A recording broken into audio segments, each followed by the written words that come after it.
Oh, you know what time it is?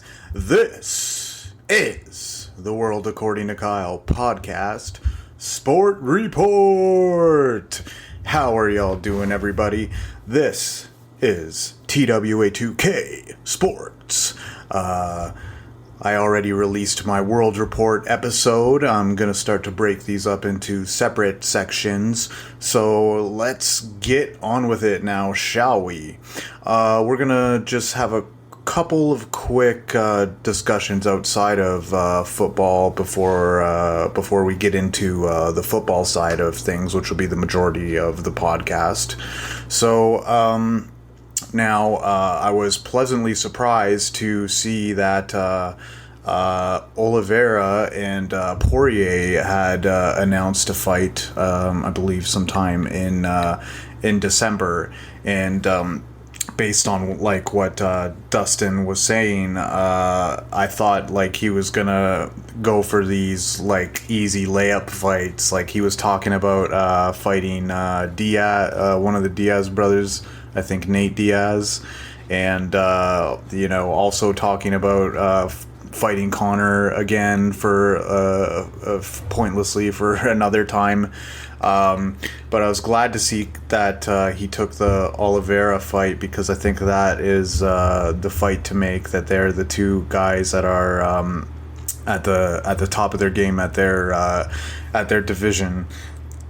And I just want to go on to say that I seen or heard Charles Oliveira discussing strategy versus Poirier, and I never understand when fighters do this. Like I think it just I'm not saying Oliveira is weak. He's an incredible fighter, but I think it's just it portrays weakness to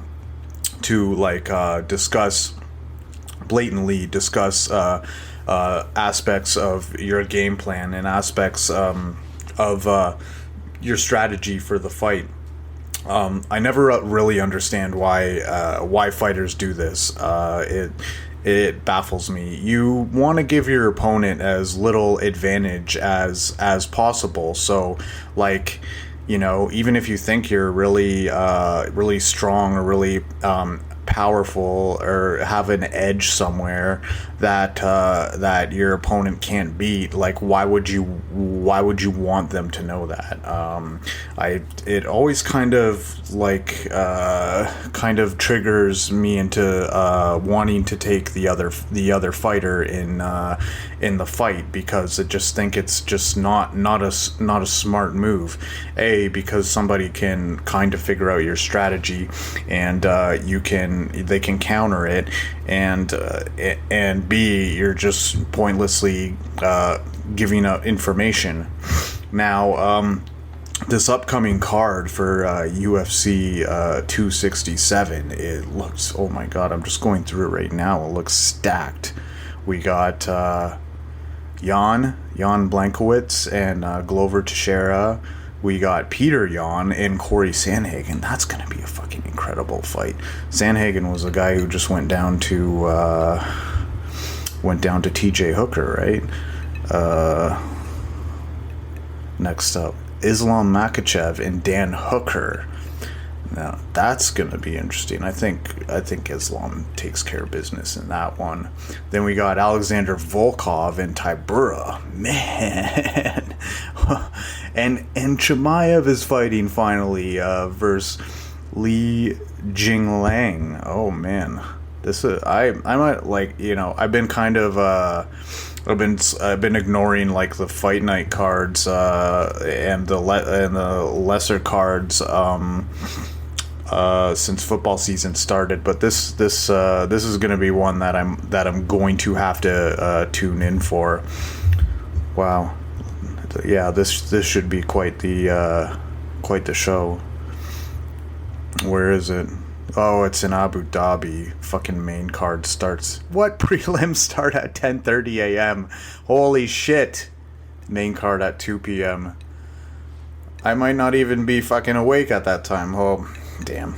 Well, hopefully I can at least wake up on time for the main card. Holy shit. That's the downside of Fight Island, I guess. Uh, okay. What else is happening in our world? Okay, so in Canada, this is a Canada specific topic. So Canada legalized single game sports betting. Woo, woohoo! It's been legal in Vegas for 50 fucking years. Congratulations, Canada, for getting with the times. Maybe in another 100 years we'll actually produce our own car. I'm gonna still be using offshore books because I don't like giving money to the government when they don't give a shit about the entrepreneurs in this field. Like in Canada, you cannot just be like a businessman and like just straight up build a casino. Yeah, you like this. It's government run. It's government operated, and the rules that are in place in the casinos are not to benefit the customers. The way they structure the games, like the double green spot on the roulette wheel, and the payouts and the poker, it's all done to maximize profits, and they do this under the guise of charity, and they say, oh well, you should not be gambling with. You should be gambling for fun. That gambling is something that you do for fun, not to expectations of winning profits. But the reason why poker is so compelling to me is because you can make money playing poker as a profession. Now, you can't really do that. You can do it in Canada if you find like a good game or certain casinos. But like the way gambling is structured they do not care about the customer, and they do not care about the consumer. It's almost like a nanny state sort of thing, where gambling is something they expect you to do for fun, and you are not expected to make profits. Poker had its boom in the United States because there were such things as professional poker players, and there were such things as people making good enough money to do a living for it. Same thing with sports betting. And in sports betting, you literally until they just recently legalized single game sports betting, you could not make a living sports betting in Canada. You would have to move to the United States. I guess it's before the internet boom and before you could use all these internet gambling services. So I'm going to keep using offshore books because they were the ones that hopped on the game first, and I don't trust any of these. Proline is like the biggest fucking ripoff that I've ever seen, where you're forced into taking parlays at gunpoint. No, you have to take 3 games. You have to bet within a certain limit. Like, this is a kind of thing, and I don't want to get on a super political rant, but let's just get this, over and done with. Like, I feel like a lot of the negatives about Canada are like too much bureaucracy and too much of government red tape and intervening, where we should just allow entrepreneurs to do what they do. Now, let me just get that quick rant out of the way, and we can go on and start talking about some fun stuff, but like, I'm gonna keep using my offshore books. I do not trust any Canadian gambling site. Some poker games I will indulge in, but you can't. But it's not like going to Vegas or anything. They're Vegas. They have entrepreneurs who create these casinos and are competing with each other for your money and for your patronage. With Canada, it's like, fuck you, you're forced to go here, and you're going to put up with it whether you like it or not. And that's not how I roll. This segment is not brought to you by Crown Royal and Coke, which I am drinking right now. So pardon my periodic breaks for a nice little sip of this fine whiskey. All right, now on to the football. All right, here we go. Few fucking football topics to get past. Now, if you're listening to my prior podcast, you will know that I am a fan of the Cincinnati Bengals, and much to my surprise, and many people's surprise, this past weekend, they spanked the Baltimore Ravens. I watched that game from start to finish. It was amazing. I'm really liking the direction that the Bengals are going. Like, the defense is extraordinary. They have absolutely stepped up. Hendrickson, Hilton, Chidobe Awuzie, Bates, man, like this group is really coming together, and what a turnaround from year to year for the defense. I think, like, as amazing as Joe Burrow has been, the unsung story of the Cincinnati Bengals is the transition from getting their from not even being able to fucking handle the run. Like, Lamar fucking whipped their ass last year, that last game of the season. They couldn't even fucking stop him. This game, this was awesome. They really have a well-rounded defense. They can blitz. They can attack you. They can attack you from all these different angles. Now, the game before this, I had a little bit of a problem with. Now, the game, so the Bengals game before this, they were playing the Lions. Now, as you may or may not know, I grew up in, I was born in Windsor, which is right across from the American border, bordering Detroit. So I grew up with a lot of Lions fans, and Lions always on the TV. Now, so at the beginning of this football game, they were talking about these faulty comparisons between the Bengals and Lions, and how they're both kind of sad sack organizations, and they not much to look forward to. But I couldn't disagree more with the comparison between the two.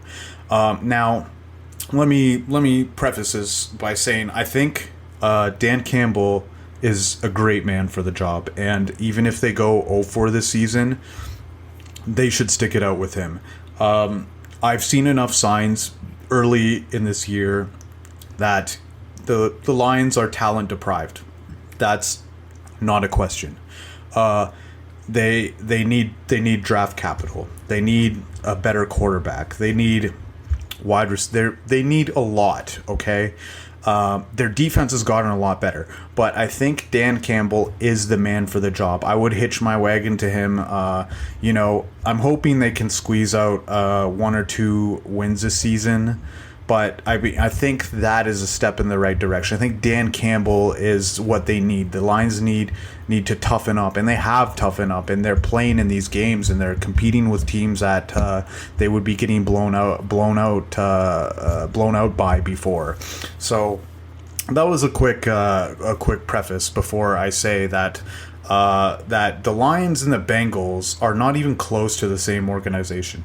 Now, a lot of there was a popular sentiment among a lot of TV sports personalities that the Joe Burrow shouldn't have gone to the Bengals, which I disagreed with completely, and that it would be bad for him, and that he should hold out. He should, as a quarterback, hold out from going to the Bengals. and that maybe Miami would pick him up or something. But Bengals have been a more solid and consistent franchise than the Lions or the Dolphins, for that matter. Like, everybody's pumping the Dolphins up. What the fuck have the Dolphins done since Dan Marino? Like, they gave up shit ton of draft picks for Ricky Williams and started running the Wildcat and like barely got to 500. Like, what else have they done in the last 25 years besides beat New England once or twice a season by playing good defense? Like, the Dolphins are a fucking way sadder organization with worse ownership and worse ownership decisions than the Cincinnati Bengals, but nobody will call that out. Everybody's shitting on Paul Brown. And same thing with the Lions, but everybody shits on the Lions ownership. That's fine. They do deserve it. Hopefully they're starting to turn the page. But to me, the Bengals, so if you wanted to say like the Bengals are a bad organization because they didn't surround Andy Dalton with like enough talent, well, who's winning with Andy Dalton? Like, I think that they were woke to the fact that Dalton was, that they could not win with him, and they gave him a couple shots, and I think they had to rebuild, and that set off a lot of people about them, moving on and trying to rebuild while they were pumping out 15 or like 12 or 13 win seasons. Now I think like they just knew that winning with Dalton would have required an extraordinary effort.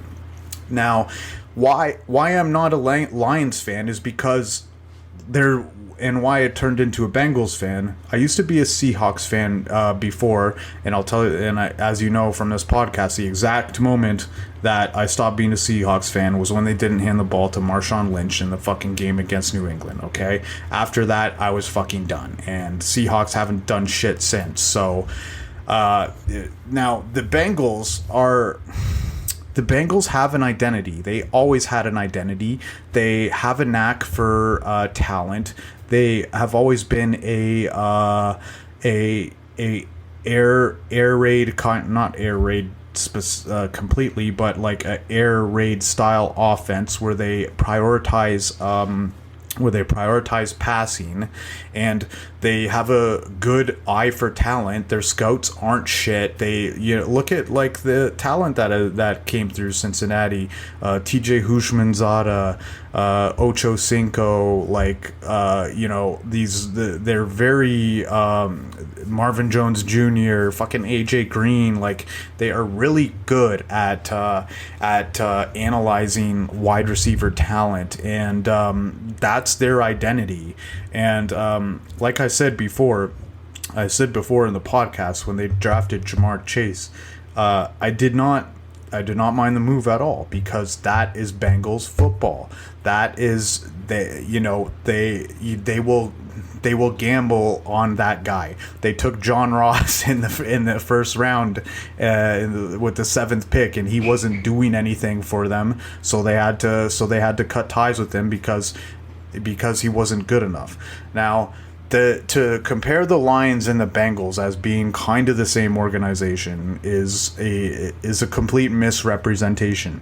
The Bengals have always been competitive. They have always had an identity, and I don't look at ownership as being some sort of like subpar ownership. Sometimes they're a little cheap, yes, but would you have went all in on Dalton, or would you have like went all in more on Palmer? Like, I think these things have proven that the Bengals were shrewd in their assessment, and they played their cards right, because this allowed them to get Joe Burrow and surround him with all this talent, and now all of a sudden we're scary. We're a fucking scary team, and it's because ownership was very cutthroat, and ownership was a little, okay, if you want to call it cheap. They were a little cheap, but I think they realized that they were not winning with what they had, and they needed that guy. They needed that quarterback, and I couldn't be happier to be a Bengals fan right now. It was an incredible win. It was an incredible win, and I'm super excited for the future. Now, the thing with Jamar Chase, even like, man, like how he was thrown shade at for his drops. And go back to my podcast when I said I was not worried about Jamar Chase and the drops, because the route running was there. And man, this guy is such a complete wide receiver. He put the Ravens cornerback in an absolute blender, like a cornerback that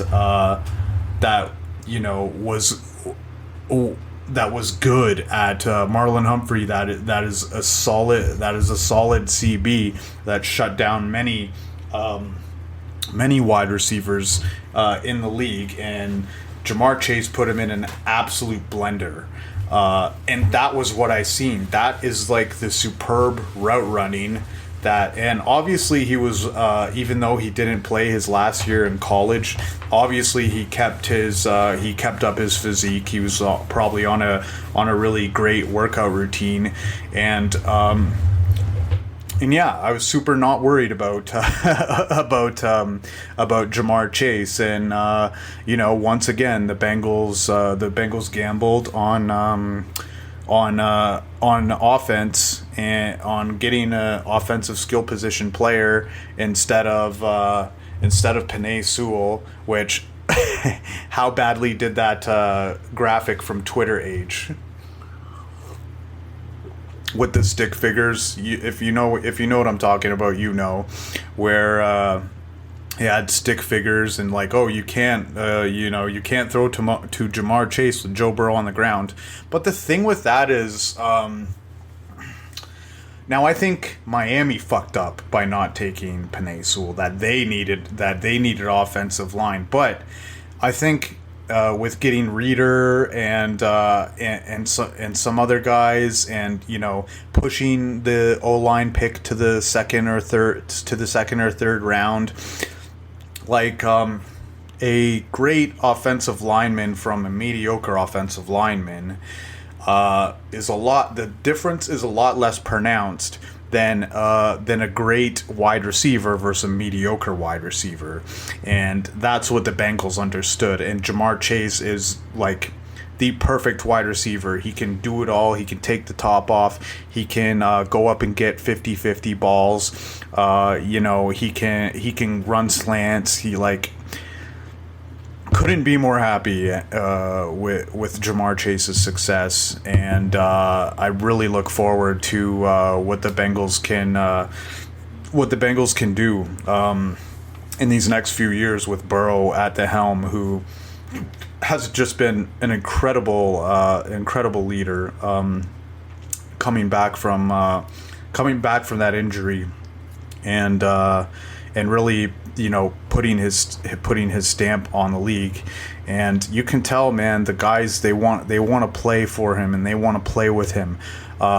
And I would not be surprised if in a couple years, maybe this year, we're talking about Bengals as Super Bowl contenders, because that defense is incredible right now, and they're almost like a borderline top 10 defense. And if the offense can really compete against these top level defenses, which it has shown that they can put up points against them, look out. I'm super excited for what the future holds for the Super Cincinnati Bengals. They are now the Super Bengals.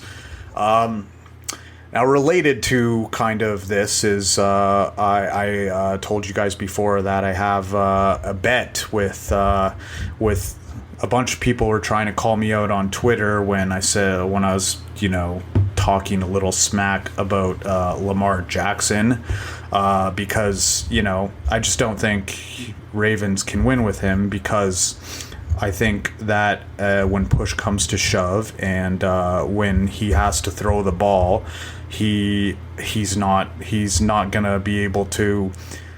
People want to say, okay, yeah, he did it against Indy, whatever. Like, Indy's not a great team. When you're in the playoffs and you're playing elite defenses and you have to come back from 10 points down, do you seriously want Lamar Jackson chucking the ball? No. So, I was expressing these opinions, and I was a huge Lamar Jackson fan in college, but I do not see the development with his arm that it can. I said he was a starting quarterback, and people got mad that I didn't think he's like a top 5 quarterback. It's like, okay, well, the quarterback position is primarily a throwing position, and I would rather have a guy that's better at throwing, that can move around in the pocket, that can move around in a phone booth, than a guy that can move around really well, but his throwing is suspect. And I think at the end of the day, when you're in the playoffs and against these playoff teams, that eventually one of them is gonna crack you, and one of them it's too much of a liability to not be a thrower in today's NFL. So some guy tried to call me out on it, and I said, fine, let's go. How about I'll put up $500 that says that that Lamar Jackson will not make the Super Bowl in the next 5 years. And to his credit, he took it, which a lot of the other Lamar Jackson stands who try to attempt to call me racist for not thinking Lamar Jackson is like fucking next level wouldn't take it. But to his credit, he did take the bet. And so now I want to assess my not worried level about my Ravens bet. Right now I'm not worried. I'm pretty not worried. Maybe if I did this podcast before the Bengals game, it would have been but it wouldn't have been a different story. I was still pretty not worried after the Indy game, because he had a couple. He was lucky to beat the Kansas City Chiefs. He was lucky to beat Indianapolis Colts. These weren't like wins that just like, whoa, like look out for the Ravens. A lot of them were lucky wins, and in order for me to be worried about Lamar Jackson, I have to see him like light it up with his arm. Which, okay, you played a couple crappy teams. You play the Chargers, they were good, but Chargers, as it has been shown, do not have the greatest run defense. They do have a great pass defense, but they have a very poor run defense. So that was something they could exploit. The Indianapolis Colts are shit. I mean, like, in any other division, the Indianapolis Colts are not a top 2 division opponent. They're either a 3 or 4 spot in literally any other division besides the fucking division they're in, okay? So right now I'm not worried. I'm pretty not worried about my Ravens bet that Lamar Jackson will make it to the Super Bowl in the next 2 years. So as far as I'm concerned, man, I'm counting my $500 right now. It's a long-term play, but I think it is the right move. And even one of my friends who owns Lamar Jackson in fantasy and likes the Ravens, which I think that's where a lot of this Lamar Jackson fanaticism comes from is ownership in fantasy, and that they have him as their fantasy quarterback, and they don't want people to talk shit about him because they want him to start forever and keep putting up these numbers. But the truth of the matter is that Ravens are a stacked fucking team, and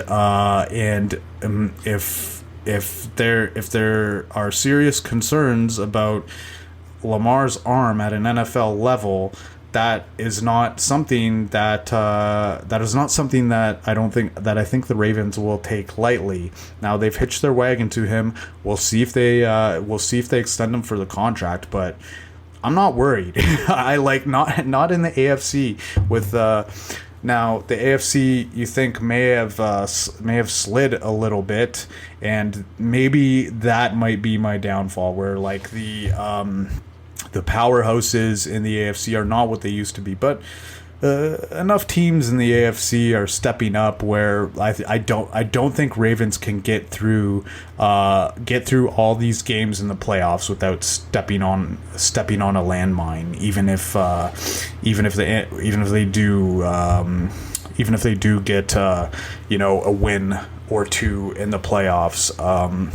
But I just think they're going to hit that landmine. Eventually, they're going to get down 14 or 10 points in late in the second half, and they're going to be forced to throw. And that's where once the Bengals got up by more than a touchdown in the second half, and the way their defense was playing, I knew it wasn't happening. I knew it wasn't happening for the Ravens. The Ravens are one of those teams, when you're up 2 scores, it's fine, unless they're up against a fucking shitty team with an exploitable defense. I'm not really worried, and unless there's some severe, there has to be such a severe regression in the AFC for Lamar Jackson to be able to pull off a Super Bowl appearance. Now,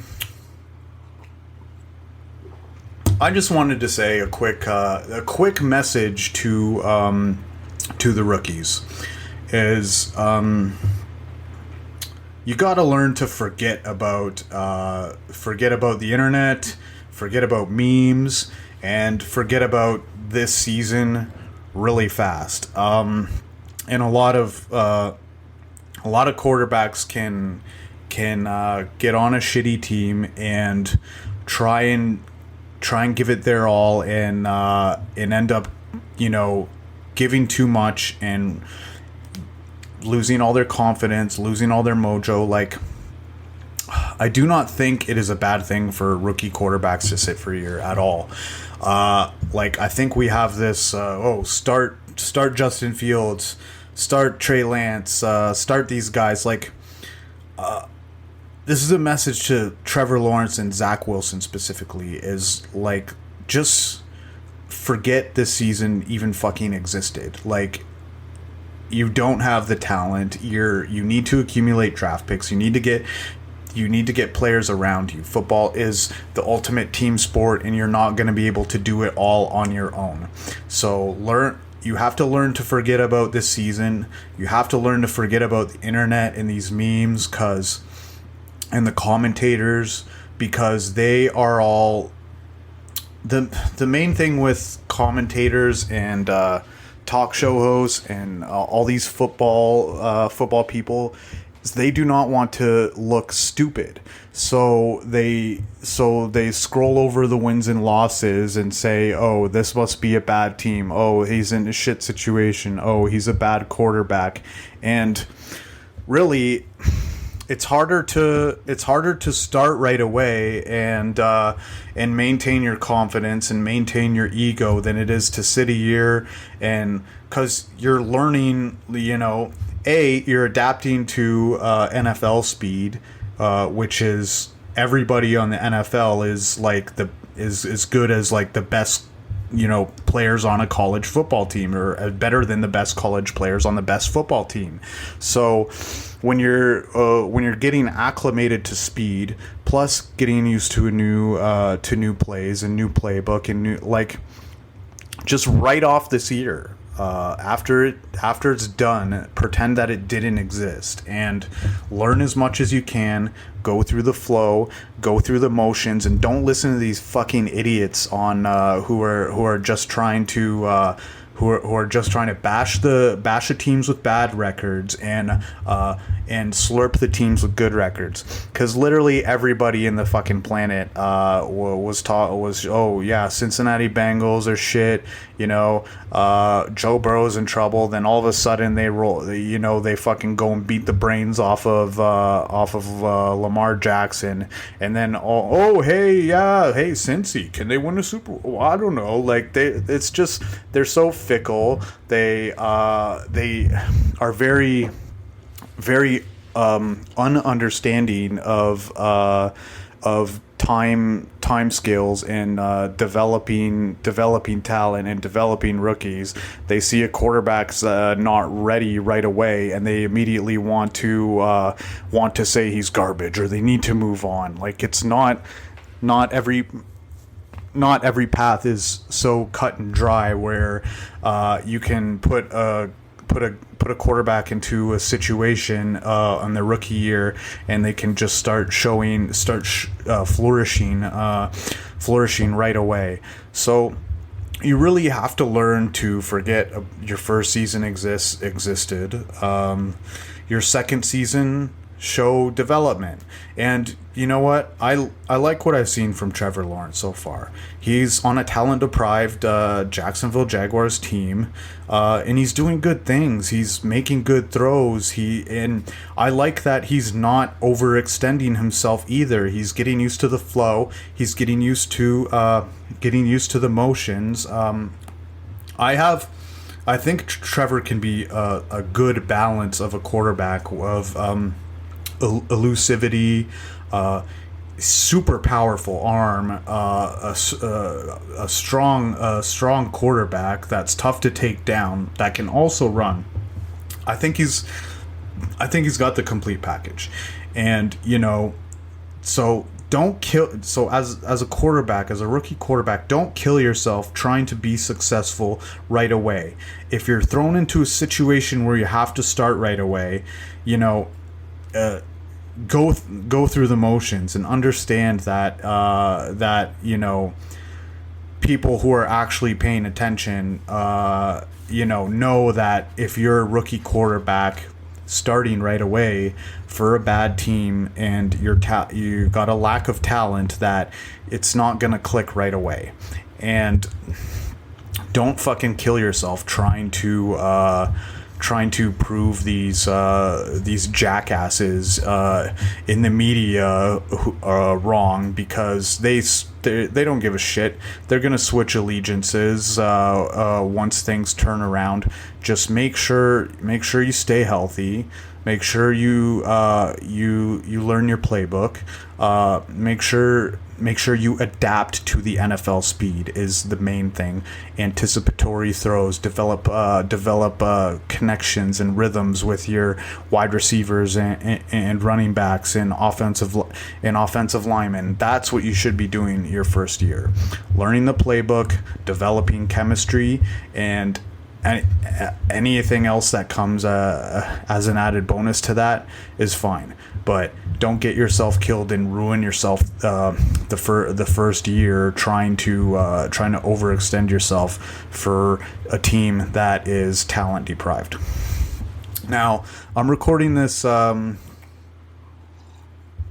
the Thursday, getting ready for TNF, Thursday Night Football. Now we're gonna go over the weekly lines a bit and see what we like. See if there's any bets that we want to take right now. So okay, let's go over game by game. Thursday night football, we have the Green Bay Packers at the Arizona Cardinals. The Packers are down a few guys due to COVID. They're down Davante Adams and Alan Lazard.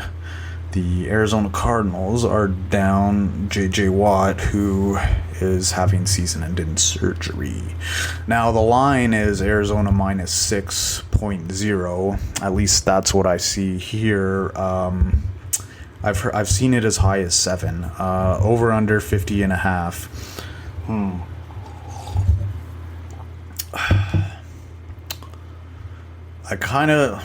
I was arguing about my buddy with this game. He says he likes Packers plus the points. I kind of like the Cardinals. I think Cardinals defense and Isaiah Simmons will do a good enough job at shutting Aaron Jones down. And without Davante Adams, I think this is kind of going to be a game that Aaron Rodgers just kind of mails in. Like, who's his on a short week? His main wide receiver is Cobb. I just think this. Oh, excuse me. I just think this is a game where Packers get blasted and Arizona wins by a touchdown or more. Now, if the line is a flat 7, I would probably buy a point down and get it at 6.5 and take the Cards. I would also entertain a teaser where I would tease Arizona down to a plus 0.5 and tease to the under. So I would take under 56.5 points. I kind of see this as, but I think I would just take the half point down if you see it at 7 at the books. Buy the half point down and take the Cards. I think Cards will win by a touchdown or more to a Davante Adams-less Green Bay Packers. But we'll see. We'll see how Aaron Rodgers does without his security blanket. But that's my lean. It's strong enough. It's strong enough where I think I'm going to bet it. Bet Arizona this game. Arizona's at home. Let's do it. Next up, we have the Carolina Panthers and the Atlanta Falcons. The Falcons are laying 3 points to the Carolina Panthers with an over-under of 46.5. What do I think of this game? This is a tough one.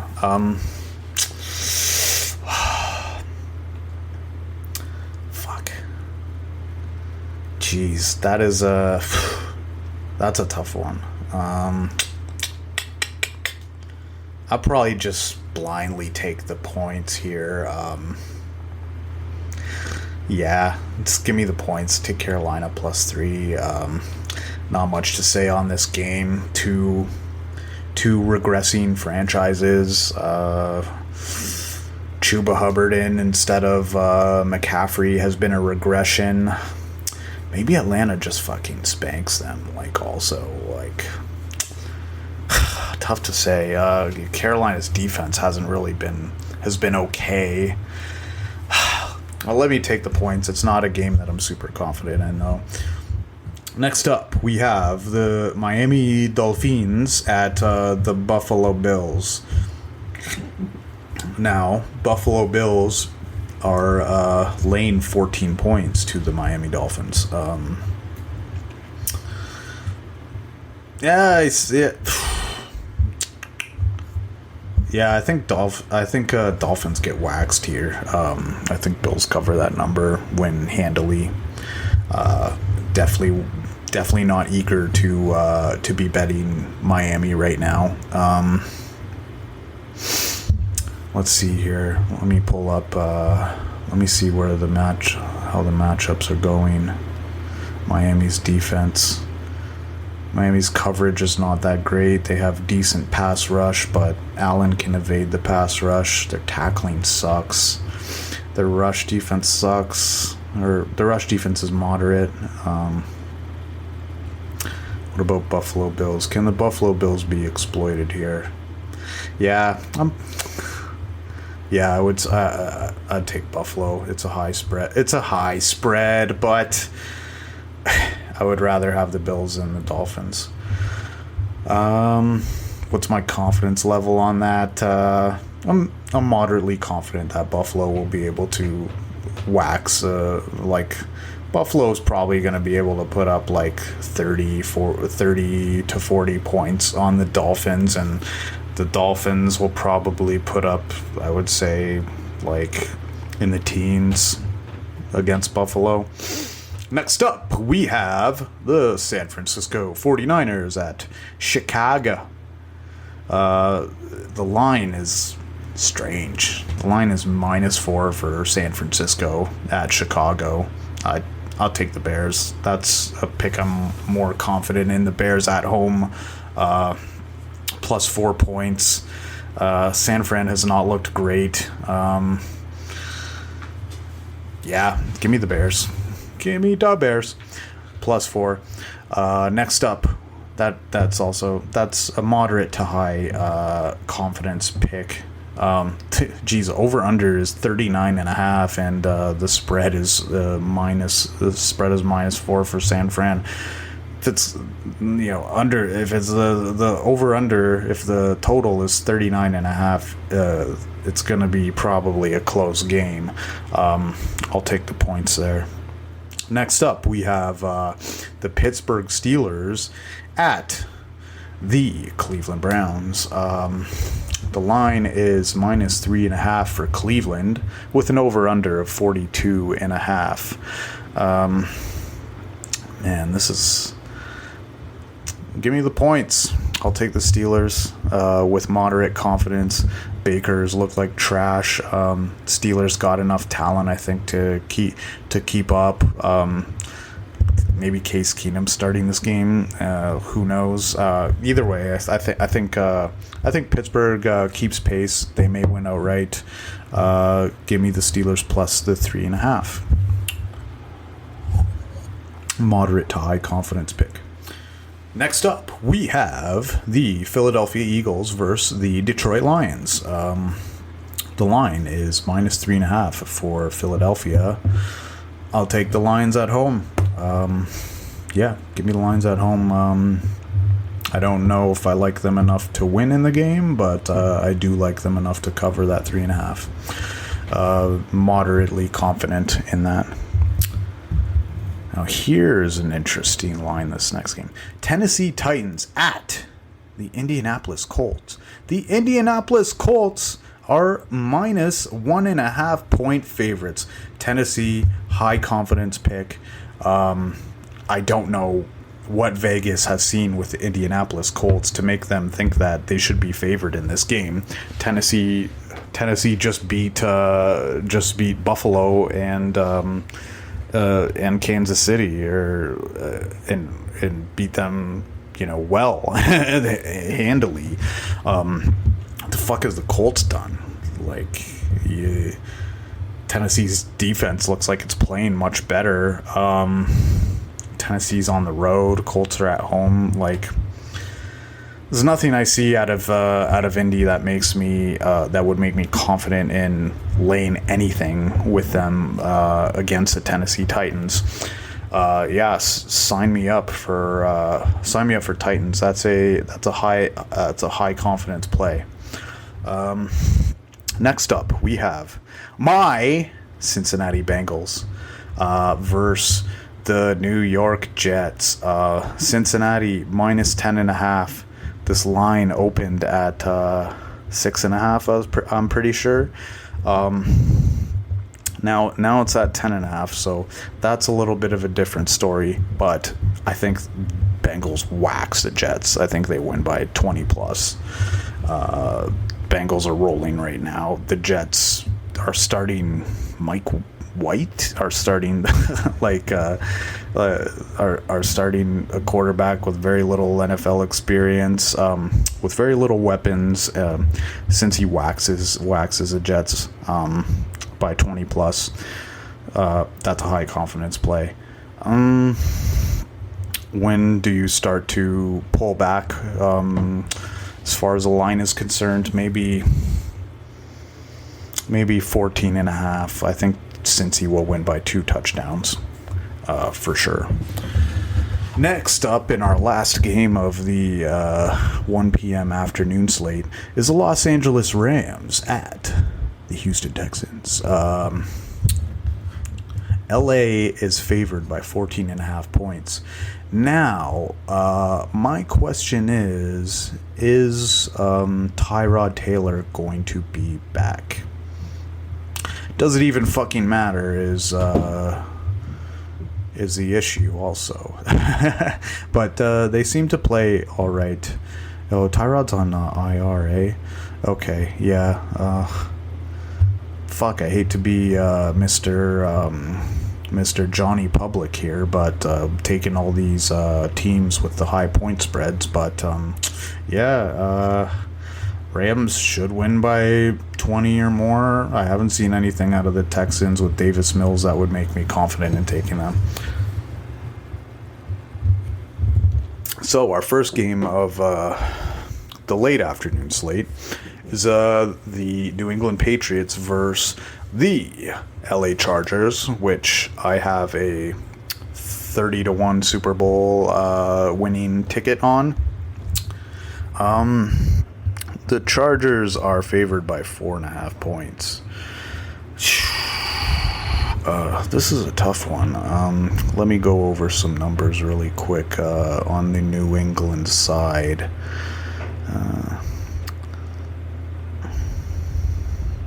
So their coverage is not that great. Their pass rush is not that great. Their tackling's not that great. Their rush defense is not that great. Their defense overall is not that great. Their offense, on the other hand, they have a great run game. We'll give them that. And the Chargers' rush defense is abysmal. But do we see this as being a game that rushing might get taken out of this game if Chargers get up a little bit? Let's say I'll say New England loses, but they keep it within 3. Give me Pats plus points. I think this game stays within 3. But I do like the Chargers on the win. So next up we have Jacksonville Jaguars and the Seattle Seahawks. Yeesh. Seahawks will be starting Geno Smith. Seahawks are laying 3.5 points with the over-under of 44 flat. Give me them points. Jacksonville, I think, wins outright also. I would look into Jags on the money line. If the line moves up, I don't think it's going to move up. If it moves up like to -4 or 4.5, that money line looks even juicier. But if you want to play it safe, Jags keep it within a field goal minimum. Next up, we have Washington football team at the Denver Broncos. Denver's laying 3 points. Tough to say with this one. Two kind of underperforming teams. Washington's defense hasn't really looked that great. Denver's laying 3 points. I would almost I would buy that down to 2.5 and take the Broncos. I would feel better about that than taking the 3 with Washington. Just Broncos defense is good. I think they'll force Heineke to make some mistakes, and Broncos have enough solid play out of Bridgewater to be able to get the W here, and cover -2.5. So I would get on that. No, I think it kind of stays. I think it kind of stays at this level. I don't see it going higher in Denver's favor. If it gets up If it gets up to 3.5, too much money would flood in on the football team. So buy a point down and take Denver for the W at home. Next up, we have the Tampa Bay Buccaneers versus the New Orleans Saints. And Tampa is a minus 4.5 point favorite with over-under of 50. Tampa. High confidence play. Tampa gets it done here. I think Saints have a very overrated defense. I think they're good against mediocre teams, and mediocre quarterbacks, but that is not Brady. Tampa Bay by a touchdown or more.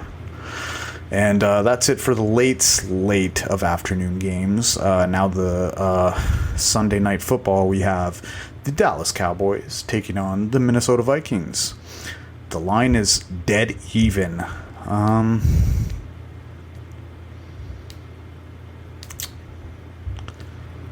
That's a tough one. Cowboys. Give me the Cowboys. Monday nighter, we have the New York Giants at the Kansas City Chiefs. Kansas City is laying 9.5 points. How? To the New York Giants. Is this a get-right game for the Chiefs? I don't know, but they haven't been able to cover spreads, and the Giants have been solidly coached and seem to have a good enough defense. Daniel Jones should be able to exploit Kansas City's weak defense, so give me them points. All right, and that's it. That's all the games we have. Who's on bye this week? Who is on bye? So the Raiders and the Ravens are on bye this week. Why the fuck they have 6 teams on a bye last week and 2 teams on a bye this week? You figure they would have been able to squeeze like another decent game. And geez, with only 2 teams on bye this week, we had 6 decent teams on a bye last week, and we were deprived of lots of a lot of good games because of it. Anyway, that's it. Those are my plays. That, ladies and gentlemen, was the World According to Kyle podcast sport report. Have yourself a good weekend. May the winners be ours, and we'll see you again for episode 9. Take care, y'all. Bye now.